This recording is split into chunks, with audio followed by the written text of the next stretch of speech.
ಭಾರತದಲ್ಲಿ ಪ್ರತಿ 2 ನಿಮಿಷಕ್ಕೆ ಒಬ್ಬರಿಗೆ ಡಯಾಬಿಟಿಸ್ ಡಯಾಗ್ನೋಸ್ ಆಗ್ತಾ ಇದೆ.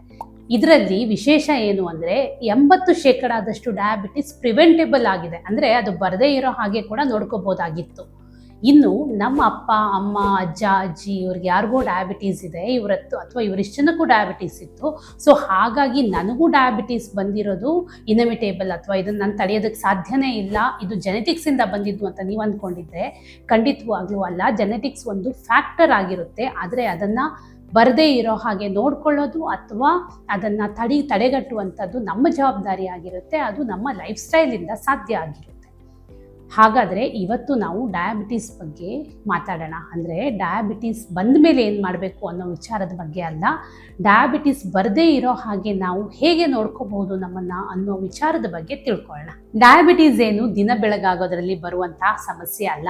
ಆ್ಯಕ್ಚುಲಿ ನಮ್ಮ ದೇಹಕ್ಕೆ ಪ್ರೀ ಡಯಾಬಿಟೀಸ್ಗಿಂತ ಮುಂಚೆನೇ ಬರುತ್ತೆ. ಹೌದು, ಪ್ರೀ ಡಯಾಬಿಟೀಸ್ ಏನಿದೆ ಇದು ಡಯಾಬಿಟೀಸ್ಗೆ ಮುಂಚೆ ಬರುವಂಥ ಒಂದು ಸ್ಟೇಜ್. ಈ ಪ್ರೀ ಡಯಾಬಿಟೀಸ್ಗೆ ಬರೋದಕ್ಕೂ ಮುಂಚೆ ನಿಮಗೆ ಸುಮಾರು 10 ವರ್ಷಗಳ ಕಾಲ ಸಮಯನೂ ಇರುತ್ತೆ. ಅಂದರೆ ನಿಮ್ಮ 10-15 ವರ್ಷಗಳ ಆಹಾರದಲ್ಲಿನ ವ್ಯತ್ಯಾಸ ಅಥವಾ ನಮ್ಮ ಇನ್ಸುಲಿನ್ನ ರೆಸಿಸ್ಟೆನ್ಸ್ ಸ್ಟೇಜ್ ಅಂತ ಏನು ಹೇಳ್ತೀವಿ, ಅದರ ನಂತರ ನಮಗೆ ಪ್ರೀ ಡಯಾಬಿಟೀಸ್ನ ಕಂಡೀಷನ್ ಬರುತ್ತೆ. ಮತ್ತು ಪ್ರೀ ಡಯಾಬಿಟೀಸ್ ಕಂಡೀಷನ್ನ ನಂತರ ನಮ್ಮ ದೇಹಕ್ಕೆ ಡಯಾಬಿಟೀಸ್ ಬರೋದು. ಈ ಎಲ್ಲ ಪ್ರೋಸೆಸ್ಗೆ ಅಂದರೆ ಪ್ರೀ ಡಯಾಬಿಟೀಸ್ ಬಂದು ನಮಗೆ ಡಯಾಬಿಟೀಸ್ ಬರೋದಕ್ಕೂ ಕೂಡ 3-5 ವರ್ಷಗಳ ಸಮಯ ಇರುತ್ತೆ.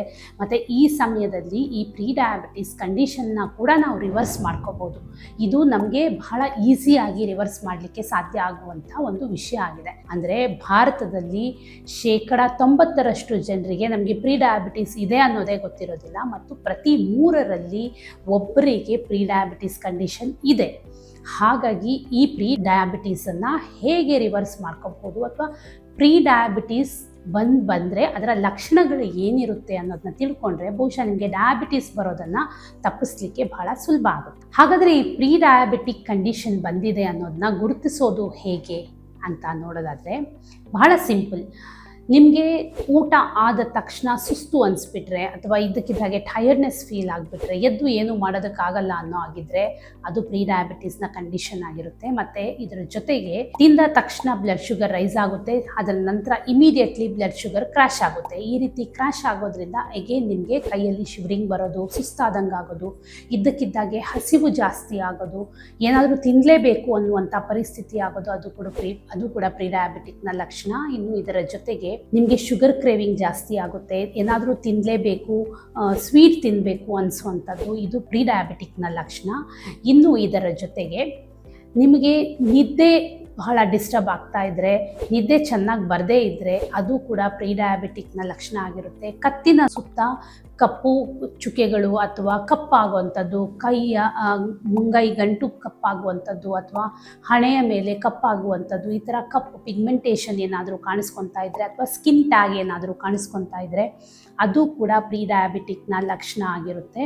ಮತ್ತು ವಿಪರೀತ ಸುಸ್ತು ಕಾಣಿಸ್ಕೊಳ್ಳೋದೇನಿದೆ ಅದು ಕೂಡ ಪ್ರೀ ಡಯಾಬಿಟಿಕ್ನ ಲಕ್ಷಣ. ಈ ರೀತಿ ಯಾವುದಾದ್ರೂ ಸಿಂಪ್ಟಮ್ಸ್ ನಿಮಗೆ ಕಾಣಿಸ್ಕೊಳ್ತಾ ಹೋದರೆ ಅದು ಖಂಡಿತವಾಗ್ಲೂ ಪ್ರೀ ಡಯಾಬಿಟಿಕ್ ಬಂದಿದೆ ಅನ್ನುವಂಥರ ಲಕ್ಷಣ ಆಗಿರುತ್ತೆ. ಈ ಸಂದರ್ಭನೇ ನೀವು ಡಯಾಬಿಟೀಸ್ ಬರದೇ ಇರೋ ಹಾಗೆ ನಿಮ್ಮ ದೇಹವನ್ನು ಕಾಪಾಡಿಕೊಳ್ಳುವಂಥಕ್ಕೆ ಕೊಡಬೇಕಾದಂಥ ಸಮಯ ಆಗಿರುತ್ತೆ. ಇನ್ನು ಬೆಲ್ಲಿ ಫ್ಯಾಟ್, ಹೊಟ್ಟೆಯ ಸುತ್ತ ಬೊಜ್ಜು ಶೇಖರಣೆ ಆಗೋದು ಮತ್ತು ಸ್ವಲ್ಪ ಪ್ರಮಾಣದಲ್ಲಿ ಇರೋ ಬೊಜ್ಜು ಇದ್ದಕ್ಕಿದ್ದಾಗೆ ಕಾಣಿಸ್ಕೊಳ್ತಾ ಹೋಗೋದು, ಮತ್ತು ಕಾಲುಗಳು ಸಣ್ಣ ಇದ್ದು ಹೊಟ್ಟೆಯ ಸುತ್ತ ಮಾತ್ರ ಬೆಲ್ಲಿ ಫ್ಯಾಟ್ ಏನು ಕಾಣಿಸ್ಕೊಳ್ಳುತ್ತೆ ಅದು ಕೂಡ ಪ್ರೀ ಡಯಾಬಿಟಿಕ್ನ ಲಕ್ಷಣ. ಹಾಗಾದರೆ ಈ ಪ್ರೀ ಡಯಾಬಿಟೀಸ್ ಮತ್ತು ಡಯಾಬಿಟೀಸ್ ಬರೋದಕ್ಕೆ ಮುಖ್ಯವಾದ ಕಾರಣ ಏನು ಅಂತಂದರೆ ನಮ್ಮ ದೇಹದಲ್ಲಿನ ಇನ್ಸುಲಿನ್ ರೆಸಿಸ್ಟೆನ್ಸ್. ಇನ್ಸುಲಿನ್ ರೆಸಿಸ್ಟೆನ್ಸ್ ಅಂದರೆ ಏನು ಅಂತ ಅರ್ಥ ಮಾಡ್ಕೋಬೇಕಾದ್ರೆ, ನಾವು ಆಹಾರ ತಗೊಂಡಾಗ ನಮ್ಮ ದೇಹದಲ್ಲಿ ರಕ್ತದಲ್ಲಿ ಸಕ್ಕರೆಯ ಪ್ರಮಾಣ ಜಾಸ್ತಿ ಆಗುತ್ತೆ. ಈ ಸಕ್ಕರೆಯ ಪ್ರಮಾಣವನ್ನು ಕಂಟ್ರೋಲ್ ಮಾಡೋದಕ್ಕೆ ಅಥವಾ ನಾರ್ಮಲ್ಗೆ ತರೋದಕ್ಕೆ ನಮ್ಮ ಪ್ಯಾನ್ಕ್ರಿಯಾಸ್ ಇನ್ಸುಲಿನ್ನ ಬಿಡುಗಡೆ ಮಾಡುತ್ತೆ.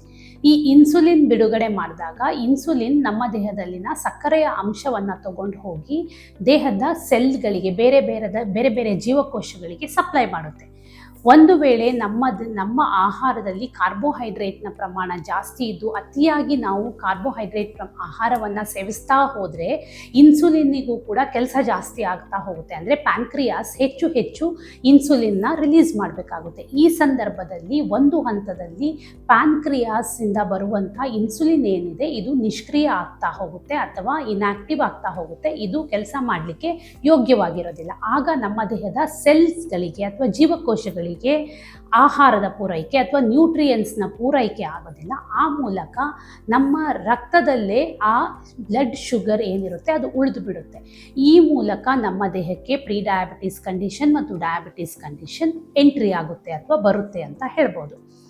ಈ ರೀತಿ ಬಂದಾಗ ನಮ್ಮ ದೇಹದಲ್ಲಿ ಇನ್ಸುಲಿನ್ನ ಪ್ರಮಾಣ ಕೂಡ ಏರಿಕೆ ಆಗುತ್ತೆ, ಪ್ಯಾನ್ಕ್ರಿಯಾಸ್ ನಿಷ್ಕ್ರಿಯ ಆಗ್ತಾ ಬರುತ್ತೆ ಅಥವಾ ಪ್ಯಾನ್ಕ್ರಿಯಾಸ್ ಕರ್ತವ್ಯವನ್ನು ಸರಿಯಾಗಿ ನಿಭಾಯಿಸೋದಕ್ಕಾಗೋದಿಲ್ಲ. ಇನ್ನು ಇದರ ಜೊತೆಗೆ ನಮಗೆ ಸುಸ್ತು ಅತಿಯಾಗಿ ಕಾಣಿಸ್ಕೊಳ್ಳುತ್ತೆ, ರಕ್ತದಲ್ಲಿ ಬ್ಲಡ್ ಶುಗರ್ನ ಪ್ರಮಾಣ ಜಾಸ್ತಿ ಆಗುತ್ತೆ, ಡಯಾಬಿಟಿಸ್ ಕಂಡೀಷನ್ ಕನ್ಫರ್ಮ್ ಆಗ್ತಾ ಹೋಗುತ್ತೆ. ಹಾಗಾದರೆ ಈ ಡಯಾಬಿಟಿಸ್ ಬರದೇ ಇರೋ ರೀತಿಯಲ್ಲಿ ನಾವು ಯಾವ ರೀತಿಯ ಆಹಾರ ಕ್ರಮವನ್ನು ಅನುಸರಿಸಬೇಕು ಅನ್ನೋದು ನಾವು ಬಹಳ ಗಮನವಿಟ್ಟು ನೋಡಬೇಕಾಗುತ್ತೆ. ಅಂದರೆ ಮೊದಲನೇದಾಗಿ ನಾವು ತಿನ್ನುವಂಥ ಆಹಾರದಲ್ಲಿ ಗ್ಲೈಸಿಮಿಕ್ ಇಂಡೆಕ್ಸ್ ಅನ್ನೋದು ಬಹಳ ಮುಖ್ಯವಾದ ಪಾತ್ರ ವಹಿಸುತ್ತೆ. ಅದರಲ್ಲೂ ಕಾರ್ಬೋಹೈಡ್ರೇಟ್ನ ಆಹಾರದಲ್ಲಿ ಬಹಳ ಕಡಿಮೆ ಗ್ಲೈಸಿಮಿಕ್ ಇಂಡೆಕ್ಸ್ ಇರುವಂಥ ಆಹಾರ ನಮ್ಮ ದೇಹದಲ್ಲಿ ರಕ್ತದ ಪ್ರಮಾಣದಲ್ಲಿ ಸಕ್ಕರೆಯನ್ನು ಅತಿ ಹೆಚ್ಚು ಏರಿಕೆ ಮಾಡೋದಿಲ್ಲ. ಜಾಸ್ತಿ ಗ್ಲೈಸಿಮಿಕ್ ಇಂಡೆಕ್ಸ್ ಇರುವಂಥ ಆಹಾರವನ್ನು ತಗೊಳ್ತಾ ಹೋದ ಹಾಗೆ ನಮ್ಮ ದೇಹದಲ್ಲಿ ಸಕ್ಕರೆಯ ಪ್ರಮಾಣ ಏರಿಕೆ ಆಗ್ತಾ ಹೋಗುತ್ತೆ. ಹಾಗಾಗಿ ಅನ್ನ ತಿನ್ಬಹುದಾ ಅನ್ನ ತಿನ್ನಬಾರ್ದಾ ಅಂತ ಹೇಳುವ ಬದಲು, ಬಿಕಾಸ್ ನಾವು ಸೌತ್ ಇಂಡಿಯನ್ಸ್ ಆಗಿರೋದ್ರಿಂದ ನಾವು ಅನ್ನ ಬಹಳ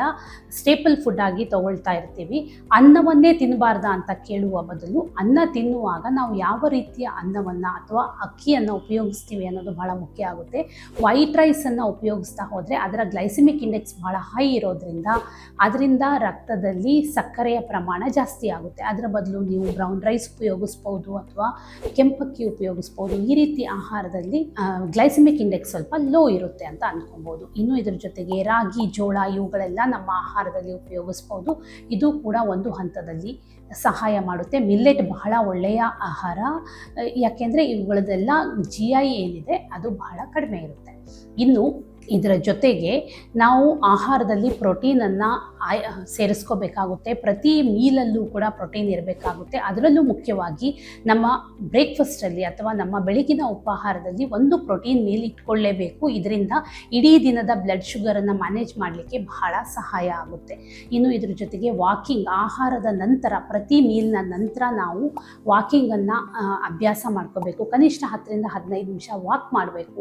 ಆ ಮೂಲಕ ಬ್ಲಡ್ ಶುಗರನ್ನು ಮ್ಯಾನೇಜ್ ಮಾಡಲಿಕ್ಕೆ ಸಹಾಯ ಆಗುತ್ತೆ. ಆಹಾರದಲ್ಲಿ ಇದರ ಜೊತೆಗೆ ಫೈಬರ್ನ ಅಂಶವನ್ನು ಸೇರಿಸ್ಕೋಬೇಕಾಗುತ್ತೆ. ಇದು ಡೈಜೆಷನನ್ನು ಸ್ಲೋ ಮಾಡೋದ್ರಿಂದ ಬ್ಲಡ್ ಶುಗರ್ ರಿಲೀಸ್ ಆಗೋದು ಕೂಡ ಸ್ಲೋ ಆಗುತ್ತೆ. ಇದರಿಂದ ಅದು ಕೂಡ ನಮ್ಮ ಡಯಾಬಿಟೀಸನ್ನು ಪ್ರಿವೆಂಟ್ ಮಾಡೋದಕ್ಕೆ ಬಹಳ ಸಹಾಯ ಮಾಡುತ್ತೆ. ಇನ್ನು ಇದರ ಜೊತೆಗೆ ನಾವು ಕರೆಕ್ಟಾಗಿ 7ರಿಂದ 8 ಗಂಟೆ ನಿದ್ದೆ ಮಾಡೋದು ಕೂಡ ಬಹಳ ಮುಖ್ಯ ಆಗುತ್ತೆ. ನಮ್ಮ ನಿದ್ದೆಯ ಸಮಯ ಚೆನ್ನಾಗಿದ್ದರೆ ಆ ಮೂಲಕ ಕೂಡ ನಮ್ಮ ದೇಹವನ್ನು ಹೆಲ್ದಿಯಾಗಿಟ್ಕೊಳ್ಳೋದಕ್ಕೆ, ಬ್ಲಡ್ ಶುಗರನ್ನು ಸರಿಯಾಗಿ ಮ್ಯಾನೇಜ್ ಮಾಡೋದಕ್ಕೆ ಕೂಡ ಸಹಾಯ ಆಗುತ್ತೆ. ಸ್ಟ್ರೆಂತ್ ಟ್ರೈನಿಂಗ್ ಮಾಡಬೇಕಾಗುತ್ತೆ. ಈ ಸ್ಟ್ರೆಂತ್ ಟ್ರೈನಿಂಗ್ ಅಂತಂದರೆ ನೀವು ಅತಿ ಹೆಚ್ಚು ಹೊತ್ತು ಜಿಮ್ಮಲ್ಲೇ ಕಳಿಬೇಕಾದ ಅವಶ್ಯಕತೆ ಇರೋದಿಲ್ಲ. ನಿಮ್ಮ ದೇಹದ ತೂಕದಲ್ಲಿ ಮಾಡಿದ್ರೂ ನಡೆಯುತ್ತೆ, ದೇಹದ ವೆಯ್ಟಿಂದನೇ ಮಾಡಿದ್ರೂ ನಡೆಯುತ್ತೆ, ಅಥವಾ ಯಾವುದಾದ್ರೂ ಸ್ಟ್ರೆಂತ್ನಿಂಗ್ ಬ್ಯಾಂಡಿಂದ ಮಾಡಿದ್ರೂ ನಡೆಯುತ್ತೆ, ಅಥವಾ ಇಕ್ವಿಪ್ಮೆಂಟ್ ತೊಗೊಂಡು ಡಂಬಲ್ಸ್ಗಳನ್ನು ತೊಗೊಂಡು ಮಾಡಿದ್ರೂ ನಡೆಯುತ್ತೆ. ಆದರೆ ಸ್ಟ್ರೆಂತ್ ಟ್ರೈನಿಂಗ್ ಮಾಡಬೇಕಾಗುತ್ತೆ. ಯಾಕಂದರೆ ಸ್ಟ್ರೆಂತ್ ಟ್ರೈನಿಂಗಿಂದ ನಿಮ್ಮ ಮಸಲ್ ಕ್ವಾಲಿಟಿ ಚೆನ್ನಾಗಾಗುತ್ತೆ. ಮಸಲ್ ಕ್ವಾಲಿಟಿ ಚೆನ್ನಾಗಿದ್ದಷ್ಟು ನಮ್ಮ BMR ಚೆನ್ನಾಗಿರುತ್ತೆ. BMR ಚೆನ್ನಾಗಿದ್ದಷ್ಟು ನಮ್ಮ ದೇಹದಲ್ಲಿ ಸಕ್ಕರೆಯನ್ನು ಯುಟಿಲೈಸ್ ಮಾಡಿಕೊಳ್ಳಲಿಕ್ಕೆ ಅಥವಾ ಅದರ ಸತ್ಪ್ರಯೋಜನವನ್ನು ಪಡ್ಕೊಳ್ಳೋದಕ್ಕೆ ದೇಹಕ್ಕೆ ಸಾಧ್ಯ ಆಗುತ್ತೆ. ಅದು ರಕ್ತದಲ್ಲಿ ಹಾಗೆ ಉಳ್ಕೊಳ್ಳೋದಿಲ್ಲ, ಅದರಿಂದ ಬೆಲ್ಲಿ ಫ್ಯಾಟ್ ಸ್ಟೋರೇಜ್ ಆಗೋದಿಲ್ಲ, ಅದರಿಂದ ಇನ್ಸುಲಿನ್ ರೆಸಿಸ್ಟೆನ್ಸ್ ಆಗೋದನ್ನು ತಪ್ಪಿಸ್ಬೋದು. ಇನ್ನು ಇದರ ಜೊತೆಗೆ ಬಹಳ ಮುಖ್ಯವಾಗಿ ನಾವು ಸ್ಟ್ರೆಸ್ಸನ್ನು ಮ್ಯಾನೇಜ್ ಮಾಡಬೇಕಾಗುತ್ತೆ. ಅತಿ ಹೆಚ್ಚು ಸ್ಟ್ರೆಸ್ಸಲ್ಲಿ ಬಹಳ ದೀರ್ಘಕಾಲ ಇರೋದ್ರಿಂದ ಅಥವಾ ಕ್ರೋನಿಕ್ ಸ್ಟ್ರೆಸ್ ಅಂತ ಏನು ನಾವು ಹೇಳ್ತೀವಿ, ಕೆಲಸದಿಂದ ಆದರೂ ಬರ್ಬೋದು, ಅಥವಾ ಫಿನಾನ್ಷಿಯಲ್ ಒತ್ತಡ ಆದರೂ ಇರ್ಬೋದು, ಅಥವಾ ಫ್ಯಾಮಿಲಿಯ ಸಮಸ್ಯೆ ಆದರೂ ಇರ್ಬೋದು, ಯಾವುದೇ ರೂಪದಲ್ಲಿ ನಿಮಗೆ ಸ್ಟ್ರೆಸ್ ತಗೊಳ್ಳುವಂಥ ಅಭ್ಯಾಸ ಇದ್ದರೆ ಅದರಿಂದ ಕೂಡ ಡಯಾಬಿಟೀಸ್ ಬರುವಂಥ ಚಾನ್ಸಸ್ ಇರುತ್ತೆ. ಯಾಕೆ ಅಂತಂದರೆ ಸ್ಟ್ರೆಸ್ ನಮ್ಮ ದೇಹದಲ್ಲಿ ಜಾಸ್ತಿ ಆದರೆ ಅದರಿಂದ ಕೋರ್ಟಿಸೋಲ್ನ ಪ್ರಮಾಣ ಏರಿಕೆ ಆಗುತ್ತೆ. ಕೋರ್ಟಿಸೋಲ್ನ ಪ್ರಮಾಣ ಜಾಸ್ತಿ ಆದರೆ ಅದು ನಮ್ಮ ದೇಹದಲ್ಲಿ ಇನ್ಸುಲಿನ್ ರೆಸಿಸ್ಟೆನ್ಸನ್ನು ತಂದುಕೊಡುತ್ತೆ. ಇನ್ಸುಲಿನ್ ರೆಸಿಸ್ಟೆನ್ಸ್ ನಿಮ್ಗಾಗಲೇ ಗೊತ್ತಾಗಿದೆ, ಪ್ರೀ ಡಯಾಬಿಟೀಸ್ ಮತ್ತು ಡಯಾಬಿಟೀಸ್ ಕಂಡೀಷನ್ನ ತಂದುಕೊಡುತ್ತೆ. ಹಾಗಾಗಿ ಸ್ಟ್ರೆಸ್ಸನ್ನು ಕಂಟ್ರೋಲ್ ಮಾಡ್ಕೊಳ್ಳೋದು ಬಹಳ ಬಹಳ ಮುಖ್ಯ ಆಗುತ್ತೆ. ಸ್ಟ್ರೆಸ್ ಕಡಿಮೆ ಇದ್ದಷ್ಟು ನೀವು ಡಯಾಬಿಟೀಸನ್ನು ದೂರ ಇಡೋದಕ್ಕೆ ಸಹಾಯ ಮಾಡುತ್ತೆ. ಇವೆಲ್ಲವನ್ನ ನೀವು ಮಾಡ್ಕೊಂಡು ಬಂದರೆ ಡಯಾಬಿಟೀಸನ್ನು ದೂರ ಇಡೋದು ಬಹಳ ಕಷ್ಟ ಏನು ಆಗೋದಿಲ್ಲ. ಇನ್ನು ಸುಲಭವಾಗಿ ಹೇಳಬೇಕು ಅಂತಂದರೆ ಡಯಾಬಿಟೀಸ್ ಒಂದು ಲೈಫ್ ಸ್ಟೈಲ್ ಡಿಸಾರ್ಡರ್. ನಿಮ್ಮ ಲೈಫ್ ಸ್ಟೈಲನ್ನು ಕರೆಕ್ಟ್ ಮಾಡಿಕೊಂಡ್ರೆ ಖಂಡಿತವಾಗ್ಲೂ ಡಯಾಬಿಟೀಸ್ ಬರದೇ ಇರೋ ರೀತಿಯಲ್ಲಿ ನೋಡ್ಕೋಬೋದು. ಅದರಲ್ಲೂ ಮುಖ್ಯವಾಗಿ ನಿಮ್ಮ ನಿದ್ದೆ, ಊಟ ಮತ್ತು ಆಕ್ಟಿವಿಟಿ ಇವುಗಳನ್ನು ಸರಿ ಮಾಡ್ಕೊಳ್ಳಿ. ಅದರಲ್ಲೂ ನಡಿಗೆಯನ್ನು ನಿಮ್ಮ ದೇಹದ ದೈನಂದಿನ ಚಟುವಟಿಕೆಯಾಗಿಸ್ಕೊಳ್ಳಿ. ಇದರಿಂದ ಕೂಡ ನೀವು ಡಯಾಬಿಟೀಸನ್ನು ದೂರ ಇಡೋದಕ್ಕೆ ಬಹಳ ಸಹಾಯ ಆಗುತ್ತೆ. ನಿಮ್ಮ ಜೆನೆಟಿಕ್ಸಿಂದ ಡಯಾಬಿಟೀಸ್ ಬರೋದಲ್ಲ, ಜೆನೆಟಿಕ್ಸ್ ಒಂದು ರೀಸನ್ ಅಷ್ಟೇ ಆಗಿರುತ್ತೆ. ಮುಖ್ಯವಾಗಿ ನಮಗೆ ಡಯಾಬಿಟೀಸ್ ಬರೋದಕ್ಕೆ ನಮ್ಮ ಲೈಫ್ ಸ್ಟೈಲೇ ಕಾರಣ ಆಗಿರುತ್ತೆ. ಈ ಲೈಫ್ ಸ್ಟೈಲನ್ನು ಸರಿ ಮಾಡ್ಕೊಳ್ಳೋದು ಬಹಳ ಕಷ್ಟದ ಕೆಲಸ ಏನಲ್ಲ. ನಿಮ್ಮ ಮನೆಯಲ್ಲಿ ಯಾರಿಗಾದರೂ ಡಯಾಬಿಟೀಸ್ ಇದ್ದರೆ ಅವ್ರ ಜೊತೆ ಈ ವಿಡಿಯೋನ ಶೇರ್ ಮಾಡ್ಕೊಳ್ಳಿ.